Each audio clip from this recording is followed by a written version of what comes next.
Assalamualaikum dan salam sejahtera. Saya ucapkan kepada Sema'ruf. Pada hari ini kumpulan saya akan membentangkan mengenai isu sosial dalam kalangan kanak-kanak bagi tajuk penderaan seksual kanak-kanak. Ahli kumpulan saya terdiri daripada 6 orang, iaitu yang pertama Christina Adam, yang kedua Nicole Evie Victor, yang ketiga Claudette Valentine, keempat Nur Aslihan binti Thomas, yang kelima saya sendiri Nur Salwani binti Andarius, dan yang terakhir ialah Maziatul Akmal binti Ismail. Seterusnya untuk pendahuluan, menurut Dasar Perlindungan Kanak-kanak Negara, penderaan kanak-kanak ini merupakan satu pencabulan ataupun pelanggaran yang serius terhadap hak kanak-kanak untuk mereka berkembang dalam keadaan yang sihat, di samping menyebabkan risiko sama ada dalam jangka panjang ataupun jangka pendek dalam kelangsungan hidup mereka. Umum mengetahui bahawa penderaan ini bukan hanya satu jenis tetapi terdapat 4 jenis penderaan. Yang pertama iaitu penderaan fizikal, yang kedua penderaan seksual, ketiga penderaan emosi, dan yang terakhir ialah penderaan dari segi pengabaian. Umum tidak semua masyarakat mengetahui bahawa pengabaian itu adalah satu penderaan sebenarnya. Bagi kumpulan kami, kami telah memilih untuk mengulas lebih lanjut mengenai isu penderaan kanak-kanak kerana kami berpendapat penderaan seksual terhadap kanak-kanak ini sangat popular di negara kita, bukan sahaja di negara kita tetapi juga di negara luar.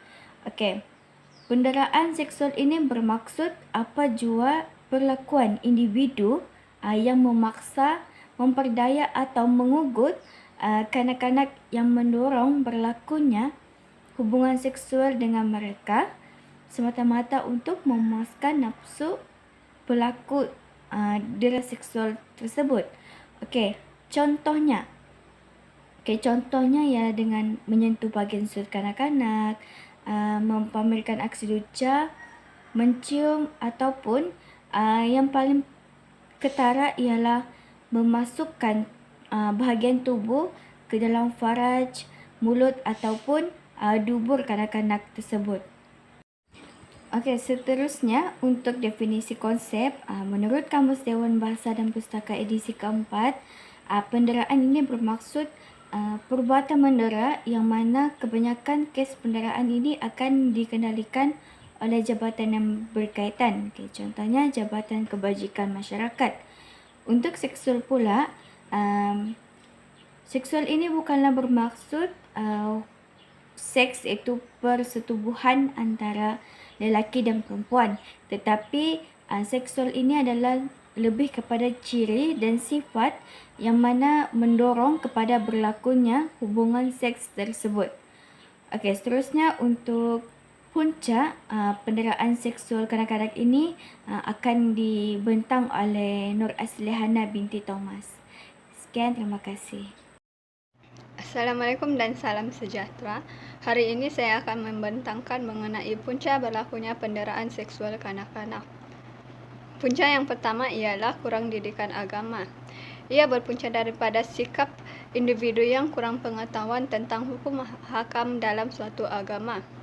Individu yang kurang didikan agama lebih terdorong melakukan kezaliman dan perbuatan keji di sisi agama, sehingga mendorong mereka kepada penderaan apabila gagal mengawal perasaan dan emosi lalu melepaskan kepada anak-anak.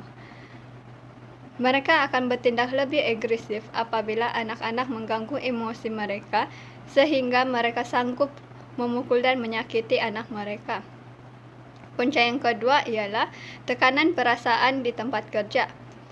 Ibu bapa yang mengalami tekanan di tempat kerja akibat terlalu banyak kerja yang perlu dilakukan. Sikap ibu bapa yang suka membawa tekanan di rumah lalu melepaskan kepada anak-anak mereka dan keluarga. Selain itu, emosi yang tidak stabil akan mendorong ibu bapa berbalas sesama sendiri dan anak-anak menjadi mangsa. Punca yang ketiga ialah masalah ekonomi keluarga. Masalah ekonomi keluarga ini merupakan punca berlakunya penderaan seksual terhadap kanak-kanak.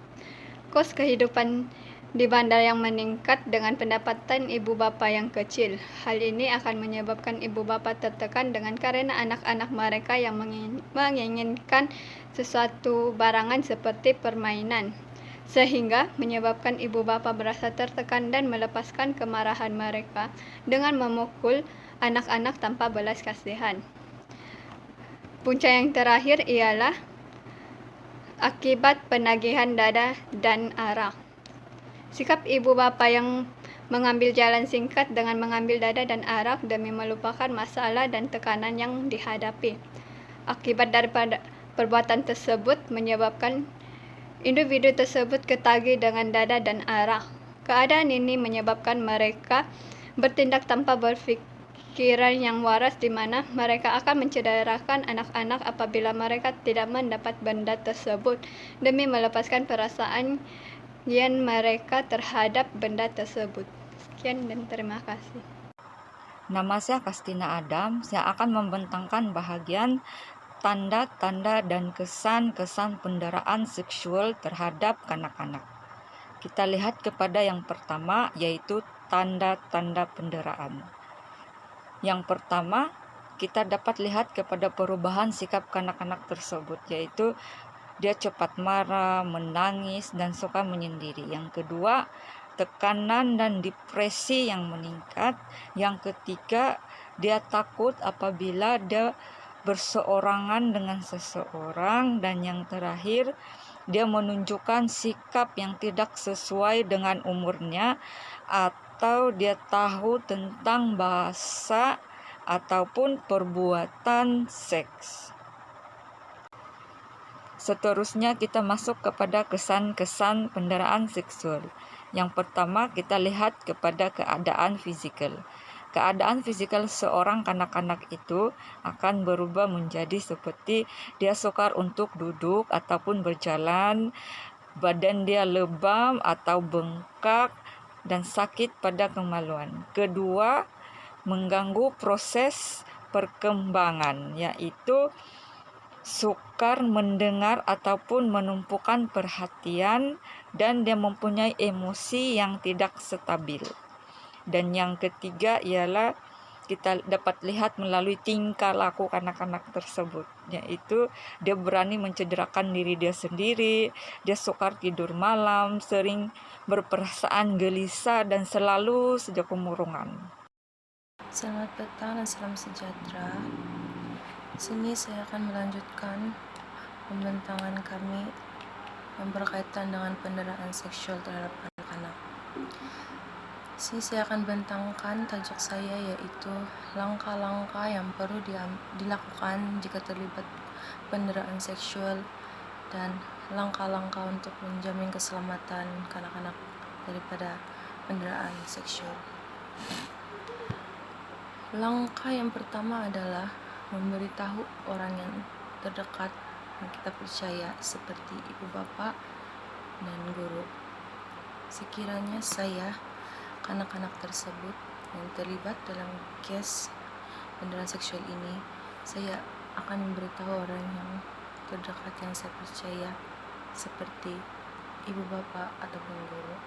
Hal ini demikian karena ibu bapa dan guru lebih dewasa berbanding kanak-kanak. Langkah yang kedua, membuat pemeriksaan kesehatan di hospital kerajaan. Ibu bapa harus membawa anak mereka membuat pemeriksaan kesehatan di hospital ataupun klinik yang berdekatan agar tidak terdapat sebarang masalah. Pihak hospital ataupun klinik akan membuat tindakan selanjutnya. Langkah yang keempat adalah membuat laporan polis. Sekiranya ketiadaan orang yang kita percaya, kita harus menghubungi pihak polis agar masalah ini tidak berlanjutan. Langkah yang keempat adalah menghubungi talian nur. Kita semua tahu yang talian nur ini amat penting, karena talian nur ini bertujuan untuk menyediakan perkhidmatan berkualitas yang cepat, tepat, dan berkesan. Ia dapat mengurangkan banyak kejadian buruk, terutamanya case penderaan seksual kanak-kanak. Bagi langkah-langkah menjamin keselamatan kanak-kanak dari penderaan seksual pula, saya akan sampaikan 3 langkah. Yang pertama, kampanye keluarga bahagia. Kerajaan haruslah membuat seminar kesadaran kepada ibu bapak tentang penderaan seksual terhadap kanak-kanak di setiap kampung. Hal ini demikian karena kes penderaan seksual terhadap anak-anak ini semakin meningkat dari tahun ke tahun. Langkah yang kedua adalah mempertingkatkan penguasaan undang-undang. Kerajaan haruslah mempertingkatkan penguasaan undang-undang dari segi hukuman tanpa jaminan. Karena rakyat memandang remeh tentang undang-undang yang dikuatkuasakan oleh kerajaan. Langkah yang ketiga adalah mengadakan kelas bimbingan. Kerajaan haruslah mengadakan kelas bimbingan untuk ibu bapak agar mereka sadar akan tanggung jawab mereka sebagai ibu bapak. Hal ini demikian karena ibu bapak zaman sekarang sering mengabaikan tanggung jawab mereka terhadap anak-anak, cucu maupun cicit. Tanpa pengawasan itulah terjadinya penderaan seksual ini. Saya harap langkah-langkah ini berkesan untuk mengurangkan kes penderaan seksual terhadap anak-anak. Itu saja dari saya, sekian, terima kasih. Sekarang saya teruskan pembentangan yaitu bahagian akta. Akta yang terlibat dalam penderaan seksual kanak-kanak ini ialah Section 17 nomor 2C. Akta Kanak-kanak 2001 yaitu seseorang kanak-kanak telah teraniaya dari segi seks jika dia mengambil bahagian sama ada sebagai peserta atau pemerhati dalam apa-apa aktiviti yang berunsurkan seks bagi apa-apa maksud atau eksploitasi seks oleh mana-mana orang bagi memuaskan nafsu orang itu atau orang lain. Dalam akta ini, Section 17, seorang kanak-kanak memerlukan penjagaan dan perlindungan sekiranya kanak-kanak itu telah atau berkemungkinan dicederahkan secara fisikal, emosi, atau didera secara seksual oleh ibu bapa, penjaga, atau ahli keluarganya. Dalam Section 18, setiap kanak-kanak yang dicederahkan itu perlu dipindahkan dari rumahnya dan meletakkan kanak-kanak itu di bawah jagaan sementara. Di dalam Section 19, setiap kanak-kanak yang diambil dalam penjagaan sementara oleh pelindung, pembantu pelindung, atau pegawai polis hendaklah dibawa ke hadapan mahkamah bagi kanak-kanak dalam masa 24 jam. Dan mahkamah boleh memerintah supaya kanak-kanak itu dipindah ke suatu tempat perlindungan sementara atau di bawah jagaan orang yang layak dan sesuai. Selain itu, kanak-kanak juga memerlukan pemeriksaan dan rawatan mental di hospital sekiranya terdapat risiko kepada kesehatan kanak-kanak itu. Seterusnya, Akta Kesalahan Seksual Terhadap Kanak-kanak 2017. Dalam akta di Section 4 hingga 10, kesalahan berkaitan pornografi kanak-kanak. Section 4 hingga 10 ini melarang pembuatan, penghasilan, dan penontonan pornografi kanak-kanak. Sekiranya seseorang didapati menghasilkan pornografi kanak-kanak, akan disabitkan kesalahan dan dihukum penjara maksimum 30 tahun dan minimum 6 sebatan. Bagi Section 14, menerangkan maksud seksual ialah sentuhan secara seksual di mana-mana bahagian badan seorang kanak-kanak atau menyuruh kanak-kanak itu menyentuh diri sendiri atau orang lain untuk tujuan seksual. Sekiranya didapati bersalah, pelaku boleh dikenakan penjara maksimum 20 tahun dan sebatan. Dan selebihnya saya serahkan kepada rekan saya. Selamat petang dan salam sejahtera.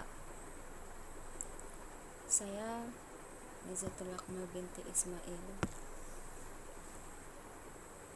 Saya akan membincangkan atau mengulaskan mengenai kesimpulan ataupun penutup.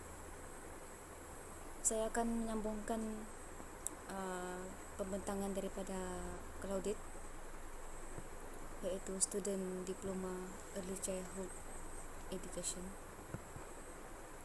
First of all, keterbatasan maklumat mengenai proses kerja dan tata cara sesuatu agensi adalah salah satu puncak kekangan yang dihadapi dalam menyampaikan perkhidmatan yang menyeluruh, cekap dan berkesan kepada kumpulan sasar, iaitu kanak-kanak yang menjadi mangsa kesalahan seksual.